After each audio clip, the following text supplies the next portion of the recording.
नमस्कार, मी विलास बडे. न्यूज 18 लोकमतच्या या विशेष कार्यक्रमात आपल्या सगळ्यांचं स्वागत. मंडळी, 2 वर्षांपूर्वी 2019ला जेव्हा विधानसभेच्या निवडणुका झाल्या, त्या निवडणुकीचे निकाल हाती आले तेव्हा शिवसेना भाजपचं सरकार येईल राज्यात असं सगळ्यांना वाटलं.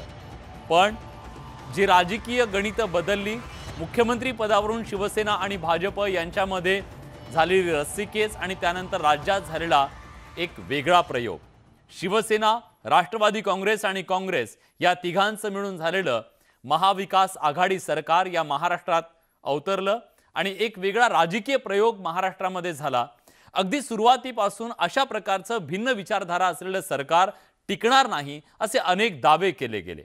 भाजप 105 आमदारांचा पक्ष विरोधी पक्षात होता. एक मोठा विरोधी पक्ष, शक्तिमान विरोधी पक्ष महाराष्ट्रात होता आणि वेगळ्या प्रयोगाची सरकार या राज्यामध्ये होतं.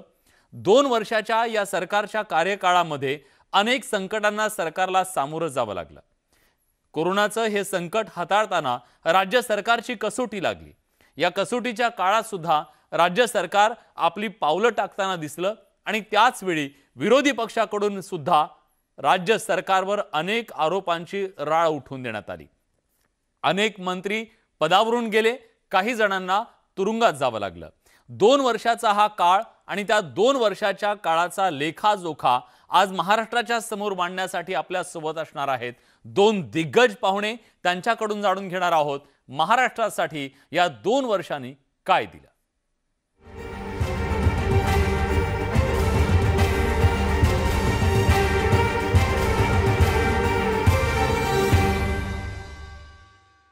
आजच्या या विशेष कार्यक्रमात आपल्या सोबत दिग्गज पाहुणे असणार आहेत. आपल्या सोबत आता आहेत सरकारची बाजू मांडण्यासाठी राष्ट्रवादी काँग्रेसचे नेते आमदार रोहित पवार. रोहितजी, स्वागत आहे तुमचं न्यूज 18 लोकमत मध्ये.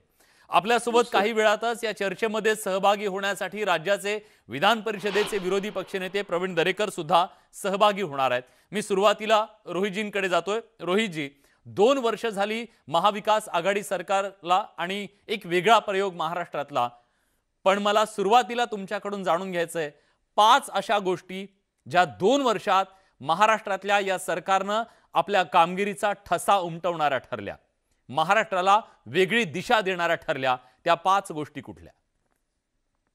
एक तर आपण सर्वांनी समजून घेतलं पाहिजे की महाविकास आघाडी हा जो राजकीय प्रयोग त्या ठिकाणी झाला, हा लोकांच्या हितासाठी त्या ठिकाणी झाला. पण सत्तेत आल्यापासून ते आतापर्यंत करोना ही जी महामारी आहे त्याच्यामुळे अनेक अडचण्या या आपल्या राज्याला, देशाला तसंच जगाला त्या ठिकाणी सोसाव्या लागल्या. त्यामुळे एकदम वेगळ्या परिस्थितीमध्ये त्या ठिकाणी महाविकास आघाडी सरकार त्या ठिकाणी स्थापन झालं. पण हे असताना सुद्धा या अडचणीच्या काळामध्ये आर्थिक अडचण असू नाही तर आरोग्याची असू, त्याच्यामध्ये महाविकास आघाडी सरकार, तिथे असणारे सर्व नेते अधिकारी यांनी खूप चांगल्या पद्धतीने काम करण्याचा प्रयत्न त्या ठिकाणी केलेला आहे.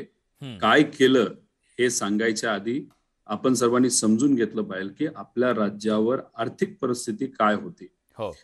गेल्या वर्षी, अख्ख्या वर्षामध्ये आपण बघितलं तर 40% पेक्षा जास्त जो आपला टॅक्स होता त्या ठिकाणी कमी आला. त्याचा अर्थ 60-65 हजार कोटी रुपये हे या राज्य सरकारच्या तिजोरीमध्ये नेहमीच्या वर्षांपेक्षा त्या ठिकाणी कमी आलेले आहेत. आणि आता सुद्धा गेल्या 7 महिन्यामध्ये जो त्या ठिकाणी महसूल जमा झालाय हा फक्त 40% आहे. म्हणजे या पुढच्या 5 महिन्यामध्ये आपल्याला राहिलेला जो महसूल असेल, जो टार्गेट 3.5 लाख कोटीचा आहे, त्या ठिकाणी होणार आहे. पण अंदाज आहे 10-15% तिथेही आपल्याला कमी, कदाचित तो इन्कम त्या ठिकाणी कमी पडेल. हे सगळं होत असताना आपण जेव्हा एखादं राज्य, कुठलंही राज्य असलं, तेव्हा आपण केंद्राकडे मदतीसाठी त्या ठिकाणी बघत असतो. कारण पूर्वी एक्साईज आणि ह्या सगळ्या गोष्टी होत्या, वॅट होत्या. पण जीएसटी आल्यानंतर सगळा जो इन्कम आहे तो इन्कम हा आपण त्या ठिकाणी केंद्राला देत असतो. मग केंद्र त्यातला वाटा हा त्या ठिकाणी त्या राज्याला देत असतो. मग केंद्राकडे आतापर्यंत तुम्ही बघितलं तर आता सुद्धा 22,000 कोटी हे जीएसटी पोटी आणि इतर सगळे जे आपण टॅक्स बघितलं तर 35,000 कोटी रुपये हे केंद्राकडे प्रलंबित आहेत. अशा परिस्थितीमध्ये सुद्धा करोनाची अडचण ही खूप मोठी असताना आर्थिक नाड्या त्या ठिकाणी अडचणी खरंय, असतात सुद्धा. अगदी खरं आहे. आर्थिक परिस्थिती राज्याची नाजूक असताना सुद्धा माझा प्रश्न असा येतोय होता तुमच्याकडे की प्रश्न 5 असे बरोबर आहे. मुद्दे हे जे बघा, मुद्दे ऐका. महाराष्ट्रासाठी अतिशय बरोबर महत्त्वाचे आहे, ठरले. अतिशय महत्वाचे ठरले. त्याच्यामध्ये सगळ्यात महत्वाचा मुद्दा होता की एवढी आर्थिक अडचण आणि करोनाची अडचण असताना सुद्धा महाविकास आघाडी सरकारने त्या ठिकाणी जे काम केलं आरोग्याचं, ते अतिशय महत्वाचं होतं. त्याच्यामध्ये आपण जर बघितलं तर या गेल्या वर्षभरात 1.5 वर्षामध्ये आपण 1,35,000 पेक्षा जास्त नवीन ICU बेड त्या ठिकाणी उभे केले. 6,500 पेक्षा जास्त तिथं आपण कोविड सेंटर्स त्या ठिकाणी उभे केले. त्याच्याचबरोबर 32,000 पेक्षा जास्त ICU बेड केले. आणि आता आपण जर लसीकरण बघितलं तर अख्ख्या भारतामध्ये सगळ्यात जास्त लसीकरण त्या ठिकाणी आपण केलेलं आहे. आता ह्या सगळ्या गोष्टी करत असताना याला पैसा लागतो. तो पैसा हा केंद्राकडे समजा उशिरा मिळत असला तरी आपण लोन घेतलं, पण कुठल्याही जो व्यक्ती आहे ज्याची सॅलरी आहे, कुठल्याही व्यक्तीची सॅलरी डिले न करता त्यांच्या सॅलरी त्या ठिकाणी वेळेवर देत असताना आपण आरोग्याच्या बाबतीत ह्या सगळ्या घेतल्या. हे करत असताना भाजपचं सत्ता जे 5 वर्ष होती याच्या आधी जेवढी मदत त्यांनी त्या ठिकाणी 5 वर्षामध्ये शेतकऱ्यांना आणि ग्रामीण भागातल्या लोकांना आणि शहरातल्या काही ठराविक लोकांना त्या ठिकाणी दिली, ती आपण 2 वर्षामध्ये म्हणजे 53,000 कोटी रुपये हे शेतकऱ्याला त्या ठिकाणी आपण तिथं कर्जमाफी असेल, नाहीतर वेगळे वेगळे जे काही वादळ त्या ठिकाणी आली, त्याच्यामध्ये 2 वादळ आली, 3 वादळ आली, त्याच्याच बरोबर पूर परिस्थिती आपल्या काही भागावर आली, अतिवृष्टी आली, त्याच्यामध्ये आपण 53,000 कोटीपेक्षा जास्त म्हणजे भाजपने 5 वर्षात जेवढी मदत केली आपण ती 2 वर्षात त्या ठिकाणी करू शकलो. आणि करत असताना जे केलं ते मनापासून केलं, ज्याच्यामध्ये आपण 22,000 कोटी रुपये हे कर्जमाफीच्या माध्यमातून देऊ असं सांगितलं आणि तिथे आपण 22,000 कोटी रुपये दिले. आणि तेव्हा भाजपचं सरकार होतं ते म्हणले 35,000 कोटी आम्ही देऊ, आणि त्यांनी त्या ठिकाणी कुठेतरी 19,000 कोटी तिथं मदत म्हणून त्या ठिकाणी दिले. आणि हे सगळं करत असताना NDRF चे रूल्स आहेत, ज्याच्यामध्ये समजा जिरायत भागाला आपण 6,000 पेक्षा जास्त देऊ शकत नाही, आपल्या राज्याने त्या ठिकाणी 10,000 पेक्षा जास्त मदत दिली. आणि हे सगळं होत असताना म्हणजे एवढी मोठी अडचण म्हणजे आरोग्याची सोडा, पण हे पूर परिस्थिती, वादळ, याच्यामध्ये आपण केंद्र सरकारला 2-2,500 कोटीपेक्षा जास्त मागितले होते. आपल्याला 700 कोटी त्या ठिकाणी मदत म्हणून आले. आणि गुजरातला त्या ठिकाणी फक्त एका वादळासाठी 1,000 कोटी त्या ठिकाणी दिले गेले. म्हणजे एवढी परिस्थिती असताना आपण केलं. म्हणजे शिक्षणाच्या बाबतीत आपलं कामं त्या ठिकाणी चालू आहे, जलसंधारणच्या बाबतीत आपली कामं त्या ठिकाणी चालू आहेत, त्याच्याच बरोबर आरोग्याच्या बाबतीत आपण त्या ठिकाणी लक्ष दिलेलं आहे. आपण आरोग्य भरती जी प्रलंबित होती अनेक वर्षांपासून सुरू केलेली आहे. त्याच्याच बरोबर 3 लाख कोटीपेक्षा जास्त MIDC चे करार त्या ठिकाणी झालेले आहेत. त्याच्याच बरोबर अनेक कामं त्या ठिकाणी सुरू झालेली आहेत. त्यामुळे आपण आरोग्याच्या बाबतीत आहे, शेतीच्या बाबतीत आहे, मदतीच्या बाबतीत आहे, आपण जे इतरही जे काही मदत असते सगळ्या गोष्टींमध्ये सरकारनं भरीव कामगिरी केली आहे असं तुमचं म्हणणं आहे. करण्याचा प्रयत्न त्या ठिकाणी केलेला आहे. ठीक आहे. आता आपल्यासोबत राज्याचे विरोधी पक्षनेते आहेत प्रवीण दरेकरजी. आता त्यांनी सांगितलं की त्यांनी कुठल्या कुठल्या क्षेत्रात कसं काम केलेलं आहे, पण त्यांची एक नाराजी मात्र स्पष्टपणे या सगळ्यातून दिसली. जी आर्थिक परिस्थिती होती त्याच्यातून केंद्राकडून त्यांना मदतीची आशा होती, ती मिळाली नाही याची खंतच सुद्धा त्यांच्या बोलण्यात दिसली. पण 2 वर्षाचं हे सरकार, महाविकास आघाडीचं सरकार यशस्वी ठरलं, अपयशी ठरलं की काय झालं? विरोधी पक्ष म्हणून तुम्ही याच्याकडे कसं पाहता या सरकारकडे? मला वाटतं मला काही इथे फ्रेम दिसत नाही. रोहित पवार साहेब बोलत होते का? तुम्ही छान बोलताय. हां, तुम्ही छान दिसताय. हां, नाही मी दिसण्याचा प्रश्न नाही, मला कोणाचा आवाज मला येत नव्हता म्हणून. रोहित पवार पूर्णपणे या ठिकाणी सरकार चालढकल करण्याचा प्रयत्न होते. ज्या दिवशी या राज्याची तिजोरी या सरकारच्या हाती दिली त्या दिवशीचा तुम्ही आकडा बघा, त्या दिवशीचं पर कॅपिटा इन्कम बघा, आणि आज त्या ठिकाणी 2 वर्षांनंतर त्या ठिकाणी त्या तिजोरीमध्ये किती भर पडली यावर लक्ष टाकल्यावर या सरकारचं आर्थिकदृष्ट्या त्या ठिकाणी मॅनेजमेंट संपूर्ण फेल असल्याचं या ठिकाणी दिसतं. एका बाजूला देशावर कोरोनाचं संकट असताना देशाची आर्थिक घडी स्थिर ठेवण्याचं काम पंतप्रधान नरेंद्र मोदी साहेबांनी केलं. आता ज्या ज्या क्षेत्रात हे सांगतायत, माझ्या प्रश्नाचं उत्तर द्यावं की शेतकऱ्यांच्या बांधावर जाऊन 25,000 रुपये हेक्टरी कोरडवाहू आणि बागायतीसाठी 50,000 रुपये नुकसान भरपाई द्यावी अशा प्रकारची मागणी तत्कालीन पक्षप्रमुख उद्धवजी ठाकरे साहेब आताचे मुख्यमंत्री यांनी केली होती. आणि शेतकऱ्यांना तुम्ही 10,000 रुपये आता अतिवृष्टीच्या नुकसानीचं दिलं, ते सुद्धा आज त्यांच्याकडे पुरलेले नाहीत, त्यांच्याकडे पोचलेले नाहीत. जो GR त्या ठिकाणी देवेंद्र फडणवीस साहेबांनी सांगली, सातारा, कोल्हापूरला पूर आला, तो GR काढला होता, तो जरी लागू केला असता तरी महाराष्ट्रातला शेतकरी समाधानी झाला असता. माझ्या प्रश्नाचं उत्तर द्यावं, पीक विमा योजनेच्या माध्यमातून राज्यातील किती पीक विमा धारकांना यावर्षी पैसे मिळाले? म्हणजे या ठिकाणी मला वाटतं 600-700 कोटीच्या वर पैसे मिळाले नाहीत, जे त्या ठिकाणी देवेंद्र फडणवीस साहेबांच्या काळामध्ये 12-15 हजार कोटी रुपये त्या ठिकाणी पीक विमाच्या माध्यमातून मिळाले. मी जेव्हा आता फिरत होतो देवेंद्र फडणवीस साहेब त्यावेळेस शेतकरी स्वतः सांगत होते की साहेब तुमच्या काळामध्ये आमच्या अकाउंटवर आम्ही मोबाईल पकडायचो, SMS येत होते. आता मोदी साहेबांचे त्या ठिकाणी शेतकरी सन्मानच्या माध्यमातून जे 2,000 रुपये त्या ठिकाणी येतात 3 महिन्याचे 4 महिन्याचे, ते सोडून आम्हाला कुठल्याही प्रकारच्या अकाउंटमध्ये पैसे मिळत नाहीत. पीक विम्याच्या बाबतीत फडणवीस साहेबांनी पीक विमा भरलेला नसताना अर्धी पीक विम्याची रक्कम त्या ठिकाणी मिळत होती. मला सांगा, एका जिल्ह्याला फडणवीस सरकारच्या काळामध्ये 700-800 कोटीचा विमा मिळत होता. आज संपूर्ण राज्याला तेवढा मिळत नाही. वस्तुस्थिती आपल्याला नाकारता येणार नाही. केंद्राने काय केलं, नेहमीची जी बोंब असते, माझी विचारणा या निमित्तानं आहे की GSTचे पैसे भरण्याचं एक मेकॅनिझम आहे, पैसे मिळवण्याचं.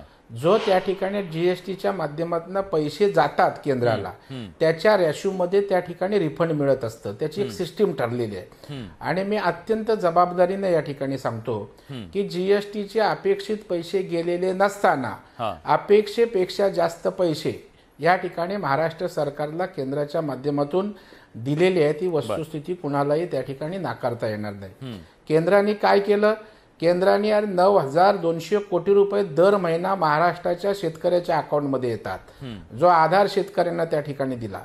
केंद्राने त्या ठिकाणी कोरोनाच्या काळात आपण काय केलं, कोरोनाच्या काळात PPE किट केंद्राने दिले, त्या ठिकाणी मास्क केंद्राने दिले, व्हेंटिलेटर काँग्रेस केंद्राने दिले, ऑक्सिजनची कमतरता झाली त्या ठिकाणी केंद्राने ट्रेन्स पाठवल्या. जे जे दिलं, गरीब कल्याण योजनेच्या माध्यमातून अन्नधान्य पण केंद्राने त्या ठिकाणी दिलं. स्थलांतरित मजुरांसाठी कॅम्प बनणं, जे जे दिलं ते केंद्राने दिलं. कोरोनाच्या काळात वॅक्सिनेशन मोठ्या प्रमाणावर करण्याचा दिंडोरा आपण पिटत असताना आपण 1 रुपयाचं पण वॅक्सिनेशनचं टेंडर काढलं नाही, टेंडर मिळवू शकलो नाही. आणि मग वॅक्सिनेशन दिली म्हणून आपण त्या ठिकाणी केलं ना, ही वस्तुस्थिती मान्य करायला मनाचा मोठेपणा त्या ठिकाणी लागतो. आणि आपण बघायलाच कुठल्याही स्तरावर, मगाशी सांगत होते पगार वेळेत दिले, आज एसटी कावं आंदोलनाला एसटी कर्मचारी बसलेत, पगार वेळेत दिलेत तर 3-3 महिने पगार मिळत नव्हते. ते पगार त्या ठिकाणी नाही, मी उदाहरण दिलं, मी अनेक देईन उदाहरणं. म्हणजे आपला वेळ खूप कमी आहे, मी दोघांनाही समसमान वेळ दिला. मला वेळ फक्त 3 मिनिट उरलेले आहेत या शो मध्ये. मला एक प्रश्न दोघांनाही विचारायचा आहे. रोहितजी, मुद्दा असा आहे, 2 वर्षाच्या या सरकारच्या काळामध्ये मुद्दा काही असला थांबा ना, माझा प्रश्न असा आहे, 2 वर्षाच्या सरकारच्या या, ठीक आहे तुम्ही द्या उत्तर, पण माझा प्रश्न ऐकून घ्या. नाही, विषय समजून घ्या. विद्यार्थी, कामगार आणि शेतकरी, विद्यार्थी, कामगार आणि शेतकरी, पण मिसरिप्रेझेंटेशन तुम्ही जर करत असाल आणि ते जर लोकांना हेच दिसलं तर हे कितपत योग्य आहे? मगाशी दरेकर साहेब बोलत असताना 9,000 कोटी रुपये हे महिन्याला शेतकऱ्याच्या अकाउंटला येतात, हे साफ चुकीचं आहे. त्यामुळे त्या ठिकाणी त्यांनी करेक्शन वर्षाला जीएसटी गोळा करायचं जे मेकॅनिझम आहे त्यांनी जे सांगितलं, आणि त्याच्यामध्ये एक आदरणीय जेटली साहेबांचं भाषण त्या ठिकाणी तुम्ही ऐका. जीएसटी लावण्याचा हेच कारण होतं की वॅट मध्ये जो त्या ठिकाणी इन्कम येतो, त्या इन्कमचा जो डिफरन्स राहणार आहे तो त्या ठिकाणी जो कुठला असेल ते केंद्र सरकार त्या ठिकाणी देण्यास जबाबदार आहे. त्यामुळे तिथं जर करोना असू नाही तर कुठलाही रोग आला, त्याच्यामध्ये जर डिफरन्स झाला तर त्या राज्याला त्या ठिकाणी मदत देण्याची जबाबदारी, हा शब्द त्या ठिकाणी केंद्र सरकारने हा दिला होता. वॅक्सिनेशनच्या बाबतीत जे 18 ते 45 वयोगटातलं जे वॅक्सिन आहे ते केंद्र सरकारने निर्णय घेतला नव्हता. त्यांना सुप्रीम कोर्टाने सांगितलं की तुम्ही 45 आणि पुढे त्या ठिकाणी देत आहात, 18 आणि 45, कारण का बजेटमध्ये 35,000 कोटीचं अलोकेशन त्या ठिकाणी झालं होतं. तर केंद्र सरकार म्हणत होतं 45 आणि पुढे मी त्या ठिकाणी देईल. मग 18 ते 45 ची देण्याची जबाबदारी कोणाची? मग सुप्रीम कोर्टाने सांगितलं केंद्र सरकारला ते दिलं पाहिजे, मग त्यांनी त्या ठिकाणी वॅक्सिनेशन द्यायला सुरू. रोहितजी रेमडेसिवीरच्या बाबतीत पण काय झालं? त्यामुळे कसं आहे, रोहितजी एक माझा वेळ संपलाय. तुम्ही त्यांना उत्तर दिलेलं आहे. दोन्ही बाजूने आरोप प्रत्यारोप होत आहेत. पण 2 वर्षाचा जेव्हा लेखाजोखा आपण मांडतो तेव्हा राज्यातल्या या वंचित घटकांचा आवाजपर्यंत तुमच्यापर्यंत पोहोचवणं गरजेचं आहे. एक राज्यातला विद्यार्थी आज कधी नव्हे तो इतका संतप्त आहे कारण त्याच्या आयुष्याचा खेळ खंडोबा झाला. आज परीक्षांचं काय झालं, MPSCच्या विद्यार्थ्यांचा प्रश्न आहे, त्याच्याबद्दलचा निर्णय होत नाही. नियुक्त्या 1.5 वर्ष होत नाहीत आणि आरोग्य परीक्षेमध्ये झालेले घोटाळे सुद्धा आपल्या समोर आहेत. ST कामगारांचा प्रश्न सुटत नाही, त्याच्याबद्दल सुद्धा महत्त्वाचा प्रश्न आहे. शेतकऱ्यांचा, याच्याबद्दल सरकार कमी पडलं का? नाही, हा बघा, राहिला प्रश्न आरोग्य भरतीचा, त्याच्यामध्ये जे टेक्निकल अडचणी आल्या त्या अडचणी आहेत. मला याच्यामध्ये काय असं वेगळं बोलायचं नाही की त्याच्यामध्ये खूप स्मूथली त्या गोष्टी झाल्या. पण कम्पेअर करायचं झालं तर याच्या आधी आरोग्य भरती ही ऑनलाईन केली आणि मग महाभरती जी भाजपच्या काळामध्ये झाली त्याच्यामध्ये काय काय झालं याच्यामध्ये तुम्ही वेगळा सेशन लावा, त्यात तुम्ही कोणालाही बीजेपीकडनं बोलवा, मी तिथं बोलायला येईल. राहिला प्रश्न MPSCचा, MPSC मध्ये आपण त्या ठिकाणी भरती ही चालू केलेली आहे. फक्त त्याच्यामध्ये जे सदस्य संख्या आहे बीजेपीच्या काळामध्ये काय होती हे आपण समजून घेतलं पाहिजे. पण इथं आदरणीय दादा असतील आणि इतरही मंत्री महोदयांनी मीटिंग त्या ठिकाणी घेऊन पहिल्यांदा महाराष्ट्राच्या हिस्ट्रीमध्ये आता निर्णय त्या ठिकाणी घेतला की आता आपण ही जी सदस्य संख्या आहे त्या ठिकाणी 12 केली पाहिजे. त्याच्यामध्ये थोडासा काळ जातो, पण येत्या काळामध्ये ह्या सगळ्या परीक्षा ह्या MPSCच्या माध्यमातून व्हाव्या असं आमचं सुद्धा त्या ठिकाणी म्हणणं आहे. पण त्याला वेळ लागतो. मग आता MPSC जे काही आपली पद्धत आहे त्या पद्धतीने त्या ठिकाणी भरती ही चालू केलेली आहे. तुम्ही पुण्यामध्ये त्या ठिकाणी ABC चौकात वगैरे जाऊन त्या ठिकाणी मुलांशी बोला. त्यामुळे कसं आहे, आजची परिस्थिती काय, तर अनेक अडचणीतून आपण मार्ग त्या ठिकाणी काढण्याचा अडचणी आहेत हे तुम्ही सांगताय. माझा वेळ संपलाय रोहितजी, मी शेवटचा 1 मिनिट राहिला माझ्याकडे. विरोधी पक्ष म्हणून तुम्ही काय केलं? मला तोच प्रश्न विचारायचा आहे त्यांना. प्रवीणजी, तुमच्यासाठी प्रश्न असा आहे की सरकार काय केलं त्याच्याबद्दलचं आपण त्यांना विचारलं. एक जबाबदार विरोधी पक्षाची सुद्धा महत्वाची भूमिका असते. केवळ तुम्ही आरोपांची राळ उडवून दिली एवढंच केलं का, हा सुद्धा तुमच्याबद्दलचा सवाल आहे. अत्यंत चांगला प्रश्न विचारलात. महाराष्ट्रातील जनता ज्याचं उत्तर देईल. महाराष्ट्रातले दोन्ही विरोधी पक्ष नेते कोरोनाच्या संकट काळामध्ये त्या ठिकाणी प्रत्येक हॉस्पिटलला गेले, कोरोना सेंटर्सवर गेले, सगळी मदत त्या ठिकाणी केली. कोरोनातल्या त्या ठिकाणी गैरव्यवहार चव्हाट्यावर काढले, मदत द्यायला भाग पाडली. अतिवृष्टी झाली, तौथे वादळ झालं, निसर्ग वादळ झालं. महाराष्ट्रातले दोन्ही विरोधी पक्ष नेते त्या ठिकाणी पहिले पोचले, जनतेसाठी धावून गेले. महाडला दरड कोसळी, सरकार 16 तासानंतर पोचलं. प्रवीण दरेकर विरोधी पक्ष नेता पोचला तेव्हा सगळ्या प्रसारमाध्यमांना कळलं सरकार जागं झालं. महाराष्ट्रामध्ये जिथे जिथे आंदोलनं झाली विरोधी पक्षनेता ठासून जनतेच्या बरोबर होता. विधिमंडळाच्या सभागृहामध्ये खालच्या आणि वरच्या या सरकारच्या गोष्टी मांडण्याचं काम विरोधी पक्षांनी केलं. त्याच्यामुळे सक्षम विरोधी पक्ष म्हणून दोन्ही आम्ही विरोधी पक्ष नेत्यांनी महाराष्ट्रातील जनतेचा आवाज, लॉ अँड ऑर्डर असेल, बलात्कार झाले, विनयभंग बातले, वाचा फोडायला आम्ही त्या ठिकाणी पोचलो. विद्यार्थ्यांची आंदोलनं आम्ही पोचलो. त्याच्यामुळे सरकारचं अस्तित्वच दिसत नव्हतं. मला या ठिकाणी विचारायचं आहे, आपण 150% विदेशी त्या ठिकाणची दारूवरचा कर कमी केलात आणि या ठिकाणी इंधनाचं केंद्राने 5 आणि 10 रुपये कमी केल्यावर तुम्ही 1 नवा रुपया पण नाही कमी केलात हो. बाकीच्या 25 राज्यांनी आपल्या त्या ठिकाणी व्हॅटचा इंधनवर जे व्हॅट लावतो त्याच्यातले काही रेट कमी केले, दर कमी झाला. तुम्हाला दारूवाल्यांची काळजी त्या ठिकाणी आहे आणि इंधन दराच्या बाबतीत त्या ठिकाणी बोलायचं. विजेच्या बाबतीत काय झालं, 100 त्या ठिकाणी. माझा वेळ संपलाय, माफ करा, मी दोघांनाही थांबवतोय. खूप कमी वेळ आपल्याकडे या कार्यक्रमामध्ये होता. रोहितजी, तुम्हालाही बोलायचं होतं, मी माफी मागतो तुमची. मी तुम्हाला शेवटी त्याचं उत्तर तुम्हाला जे काय द्यायचं होतं वेळेअभावी मी तुम्हाला देऊ शकत नाहीये. त्यांना प्रवीण दरेकरांना पण सुद्धा बोलायचं होतं, काही मुद्दे मांडायचे होते, पण वेळेचं बंधन आहे. त्यामुळे मी आपल्या दोघांची माफी मागतो. पण पुन्हा एकदा आपण या संदर्भातली चर्चा करूया. पण आजच्या चर्चेमध्ये आपण आलात, आपली भूमिका मांडली, त्याबद्दल दोघांचेही मी मनापासून आभार व्यक्त करतो आणि या विशेष कार्यक्रमात इथेच थांबतो. धन्यवाद.